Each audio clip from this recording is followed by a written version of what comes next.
Hello, good day, everyone. I want to talk about this Judge Sonya McKnight case. Let's get into it. Shout out to a A long crime. shocking story out of Pennsylvania for you. A judge's boyfriend tries to end their year-long relationship, tells her she has to move out. In response, she shot him in the head while he slept. Now, he miraculously survived the shooting and testified against her at trial. Welcome to Sidebar, presented by Law and Crime. I'm Jesse Weber. Well, it didn't take very long for a jury in Pennsylvania to find former Harrisburg District Judge Sonya McKnight guilty of attempted murder. Yep, you heard me right. Prosecutors say she was a scorned lover, and when her boyfriend at the time insisted she move out of his home, she fired a gun at his head while he was in bed, possibly trying to stage things to look like a suicide. But that boyfriend, well, ex-boyfriend, Michael McCoy, lived to tell the tale, and he did so on the witness stand, and we're going to get to that. Now, we first told you about 55-year-old Sonya McKnight's arrest a little more than a year ago. In February 2024, McCoy, who had been in a romantic relationship with McKnight for about a year, wanted to end the relationship, so he asked her to move out of his home, but says she refused, even took away her key. Then you go to February 9th, and he came home to find her hanging out on his couch in her pajamas. According to McCoy, he left to go out to a restaurant, and when he came back, he told McKnight they'd talk about things in the morning. He says he went to sleep at around 11 p.m. that night, but then wakes up a few hours later in incredible pain. He was blinded, unable to see, but says he could hear McKnight asking, "Mike, what did you do to yourself?" It turns out McCoy had a gunshot wound near his right eye. He was rushed to the hospital, told EMTs, though, he didn't shoot himself, was not suicidal, and if at any point his heart stopped or he stopped breathing, he told the medical staff, "Save me." Now, the only other person in that home that evening was McKnight. Now, police say she called 911 to tell them she heard her boyfriend screaming but didn't know what happened. The problem for McKnight was, police quickly started uncovering clues in the home. The gun used in the shooting was owned by McKnight. Investigators found gunshot residue on her hand and clothes. And police say they caught McKnight in lies. For example, she told detectives that she didn't leave the house that night, but surveillance footage from neighbors proved that wasn't the case. Sorry about the ads. Right now is an ultra-realistic case. McKnight was arrested and released at $300,000 bail, and her trial started more than a year later, and that is what we're going to talk about. But to get into some more of the evidence, in this case, I'm not just bringing on an attorney. No.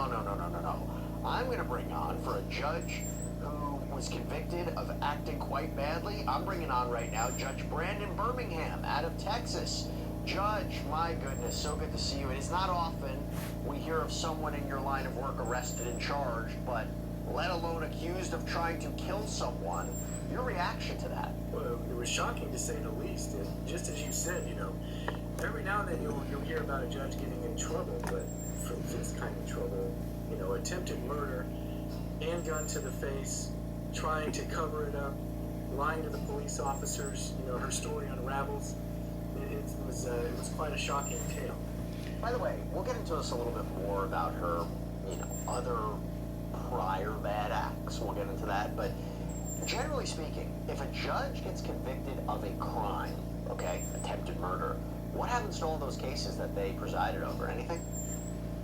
Well, all of those cases are going to be reviewed, certainly. As they The should. lawyers that represent the clients are going to have an opportunity to look, and they can file post-conviction writs if they think something untoward has happened, especially around the time frame that this crime happened. If she was making big decisions, I'm sure that the lawyers in those cases are going to be reviewing them to see if there is anything that they can point to in the record to say, she wasn't acting right or she didn't rule in the right way on these particular occasions. Okay, so let's talk about this trial. Now, because of McKnight's prominence as a judge in the community, apparently a prosecutor from Cumberland County prosecuted the case to avoid any conflict of interest, and a jury was actually bussed in from nearby Delaware County. Judge, not surprised by that, but that's an issue in of itself, right? Having a judge on trial, it seems like they tried to take whatever safeguards were possible to make sure there wasn't a conflict or that she got a fair and impartial jury. Yeah, I think this case is a good illustration of how the process can work and is flexible. It's obviously unusual to have a judge on trial, but we do have processes in place to make sure that the appearance of impropriety doesn't exist in the trial, and that we have a jury pool that is less likely to be influenced by the fact that the person is a judge, or is less likely to know the judge. You know, after all, that a judge is somewhat a public figure, and so you take that away, and I think this case is a good illustration of also having a neutral prosecutor. Obviously, there's going to be the appearance of impropriety potentially for the same prosecutor in the same district to be prosecuting a judge that prosecutor's probably appeared in front of. And so we have a good illustration of how the process can work independently. And in this case, I don't think that any of the questions about this trial have had to do with that process, and that's a good thing. Hey, real quick, I want to thank our incredible new sponsor, Experian, for sponsoring Sidebar. Now, this is big because Experian can help you stay on top of your finances. After all, April is Financial Literacy Month, but with Experian, they're all about that all year round. So the first step to take control of your credit and finances is to download the Experian app, which, by the way, has tons of free tools. Your free FICO score, which can help you boost your FICO score instantly for free with Experian Boost. Free access to a marketplace of credit card, loan, auto insurance options that are matched to you. Free credit monitoring with real-time alerts to keep you in the know on changes to your Experian credit profile. And let's not forget, you can easily freeze your Experian credit file for free in the app, helping protect you against identity theft. So make sure your finances are always in good shape with Experian. Use the link in the description or scan the QR code to download the free app now. Results will vary, additional terms may apply, and see the App Store for more details. Now, I should tell you, this trial wasn't very long. There was only 2 days of testimony. So according to reporting from Penn Live, the prosecution argued that there were only 2 people in the home, McCoy and McKnight. McCoy insisted he didn't shoot himself, so that left McKnight as the shooter, right? The defense argued, though, just because McKnight was the only other person in the house didn't prove that she did it. There's possibly reasonable doubt there. And on the first day, after opening statements, 17 witnesses were called. Most of them were police officers, others were first responders who were at McCoy's home. And Penn Live reports that multiple officers say that they heard McCoy state multiple times he was not trying to kill himself. He was not suicidal. Now, Judge, having just one witness report about what someone said is one thing, but to have multiple witnesses corroborate that information, I imagine, is critical. By the way, how is there not a hearsay issue, right? They're overhearing what he said. Is there a hearsay issue at all? There can be. You know, there's also a number. Whether you're tinkering in your garage or tackling big projects. Again, sorry for that. Working with your hands. You know Harbor Freight. Is there a hearsay issue at all? There can be. You know, there's also a number of exceptions to the hearsay rule that apply. When somebody is making excited utterances, in other words, saying something in an excited state, that may be one exception. If they're giving their state of mind or their feelings of pain or fear or anxiety, that's another exception that can be used. And then there's another one called present sense impression. So there's ways to get around that, and all of those really relate to the state of mind of the victim in this case, and what was going on in his mind at the time immediately after this crime had apparently occurred. And those are vitally important statements that obviously swayed the jury. I think that was one of the key parts of this case. And I'll get to the verdict, but you know, it's interesting when you hear about this, because if this was a situation where he tried to harm himself, right, you've seen cases in the past where someone does try to do it, and then afterwards it's like, no, save my life, I regret this, you know. It wasn't necessarily that's not, I can't imagine that in and of itself was the reason she was found guilty, right? Because there could be situations where somebody does try self-harm, but they may reverse course after it's attempted. So that only went so far for the prosecution, right? Sure, and that's one thing that you would consider one of the circumstances in this case. The question is, why did she shoot him? Problems that she had are, number one, her prior involvement with him, as you said at the top. You know, he came home and she was in his house and she wasn't supposed to be there. And so that history is pretty important. And I think the other thing that's really important is that anytime a person accused of a crime is caught making untruthful statements, that usually is a good circumstance against them for a guilty verdict that the jurors will use. And we had some of that in this case. Let's go to another aspect of this, and I think this is really important. So the forensic scientists also testified about the results of their tests, and both McKnight and McCoy had gunshot residue on them after the shooting. Now, the defense noted that there was more residue found on McCoy rather than on McKnight, according to the test, but one witness testified that McKnight had washed her hands at least once before her hands were tested for any residue. Now, Judge, sometimes testimony from experts can be confusing for juries, especially when you have forensic experts get down into the nitty-gritty of how their testing works, but why is it so important for them to basically, show their work to jurors, not just give their conclusion? What do you think this impact had on the jury? The jurors are always going to be looking for physical evidence. They know and they're told and they expect that when a person fires a gun that there's the potential that gunshot residue might be on their hand. The expert would also say that just because you have gunshot residue on your hand, that doesn't mean necessarily you fired it, but it could mean that you were in close proximity to it. So that may explain the gunshot residue. But it goes back to the statements that you make. Insofar as somebody's caught in a lie, that's usually a piece of evidence against them. The same thing is if they're covering up evidence, and certainly somebody in her position is going to be familiar with gunshot residue, right? Know how it works, at least have a working knowledge of it. And so she's going to know, and jurors are thinking, man, she knows how this process works, and now she's in there washing her hands twice. That looks pretty bad.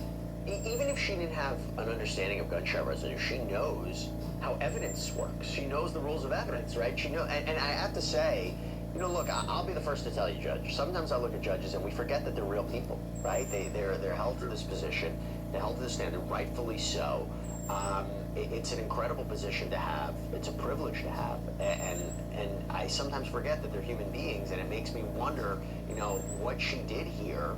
The surveillance footage, lying, the 911 call. And I'll tell you this, one of the police officers testified that she dropped some sort of article of clothing that was supposed to be turned over to investigators into a toilet at the police station. So now you're talking about, again, potentially tampering with evidence, not a good look.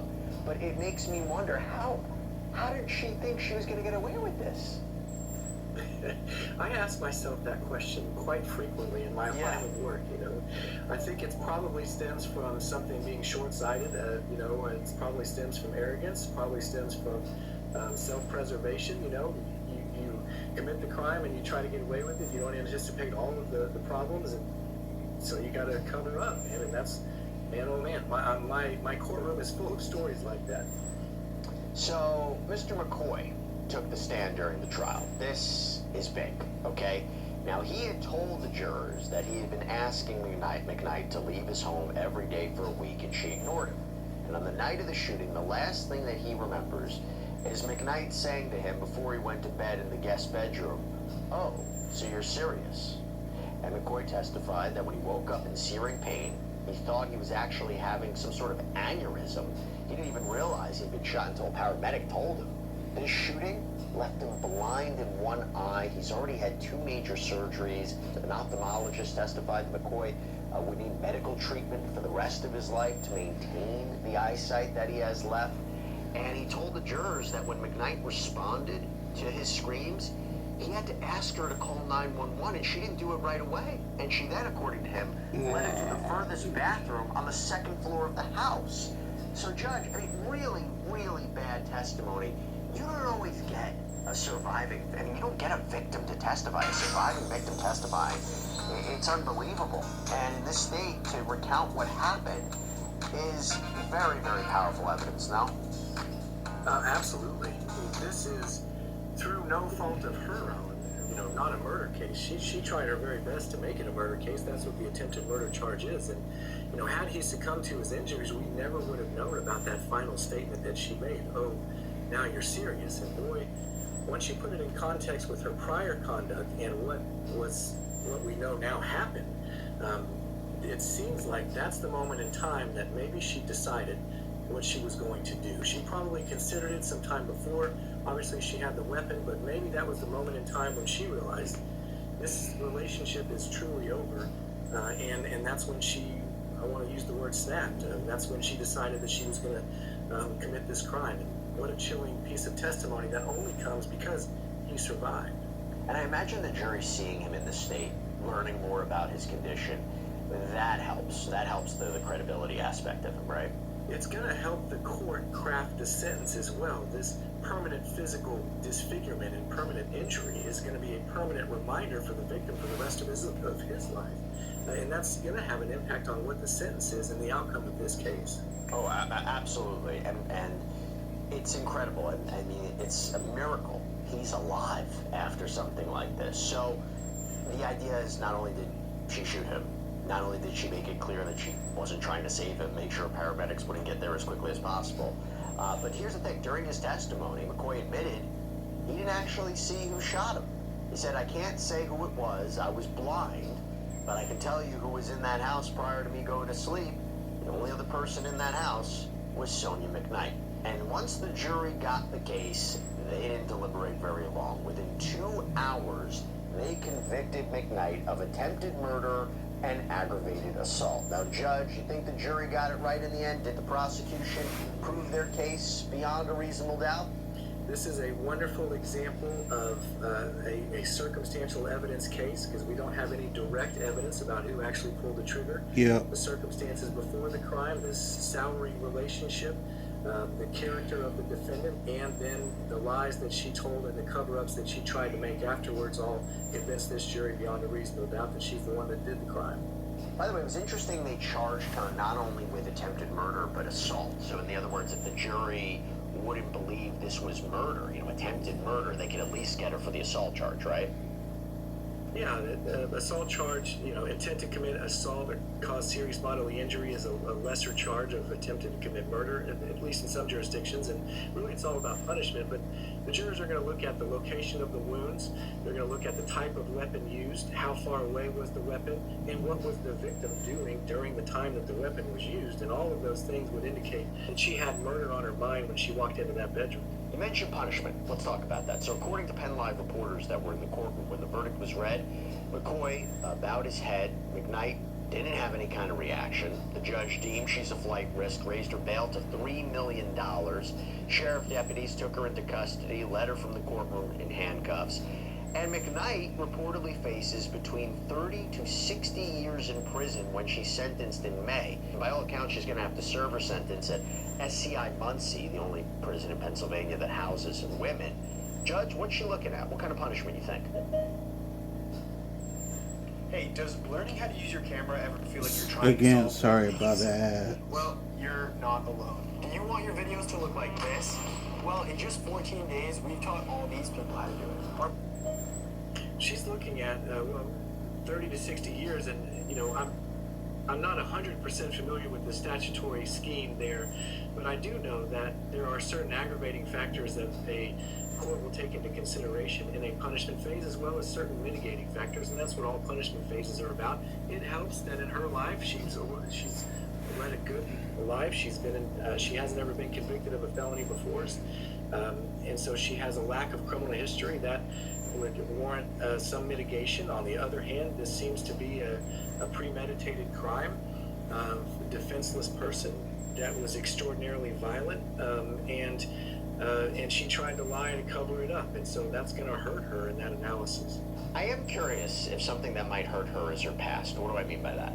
So this apparently is not the first time that former Judge McKnight has been in trouble. It's not even the first time she was accused of shooting a lover.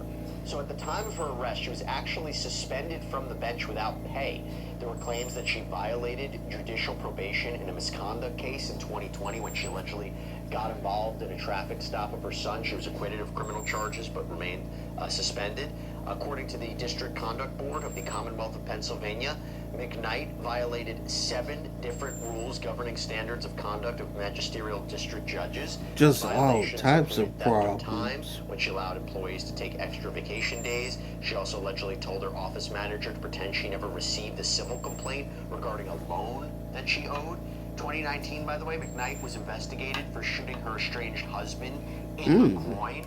Prosecutors didn't file charges. They said it was self-defense, but Judge, can any of that come into her sentencing? This one here sounds like a problem. In jurisdictions like Texas, the answer is yes. We're pretty wide open. Some jurisdictions have, sentencing guidelines they've got to follow. I will say that if somebody's acquitted of a crime, that usually is not admissible in the punishment phase because they've been acquitted of the conduct, even if the conduct was justified. And I believe that in the case of the shooting of her former, I guess it was her ex-husband. Yes. That was a justified shooting according to the news reports that I read. So that probably won't come in, but the allegations of official misconduct, if the state can prove that beyond a reasonable doubt in the punishment phase, and it's something under Pennsylvania law that will allow for an enhanced sentencing, then yeah, the answer is yes. It comes in, as a judge friend of mine used to say, it comes in like a freight train. You gotta answer this for me. What goes into a judge getting on the bench? I mean, what is the background check process? Is there a psychological evaluation? When I see what she is now convicted of, obviously, I say this in a lot of different cases about law enforcement acting badly, teachers acting badly. Hindsight's 20/20. Nobody has a crystal ball. But you gotta tell me. I mean, look, you may know this better than me. I don't see cases every 5 seconds about judges being arrested and convicted of crimes, let alone attempted murder. There has to be, there's some sort of review process, right? I know it's not foolproof, but when you hear a judge getting involved in this stuff, what does it take for a judge to get on the bench? Well, this is an interesting question. It's different in every state. In Texas, we're simply elected. You have to have been an attorney for 5 years, and you are elected in popular elections. Other states are appointed by the governor's office. Some states have retention elections. There's always going to be some minimum qualifications about, your legal standard and have a good law license and all of those things. But there's no mental health evaluation or anything like that. I think really maybe what this case illustrates is that judges are, as you said at the very beginning of this segment, judges are human beings. And, some apples are bad, and we can unfortunately see how those apples have spoiled in this case. And, that's the same for any profession. Lawyers, teachers, anytime there's humans involved, there's human error. And this case is a good example of it. Judges are humans. We're not special. We're not omniscient. We won elections or we got appointed, and that's basically the only thing that qualifies us, and there's nothing more than that. I talked to members of law enforcement about cases of law enforcement members being charged with crimes, committed of misconduct, accused of misconduct. I imagine, and this is what they say, the people who want to hold the members of law enforcement, members of authority accountable more than anybody else are the members of law enforcement. They take offense to it. They get more angry than anybody else. When you see a case like this, does it make you angry? Yeah, I feel like all my judges all across the country are my brothers and sisters. They're my colleagues, and we're committed to making sure that our process is safe, and to anything that would impugn the process we dislike. And this is certainly something that disparages the judiciary as a whole, and that's tough to take. Tough to take. Judge Brandon Birmingham, great seeing you. One of the best judges we know, and so happy that We you out. have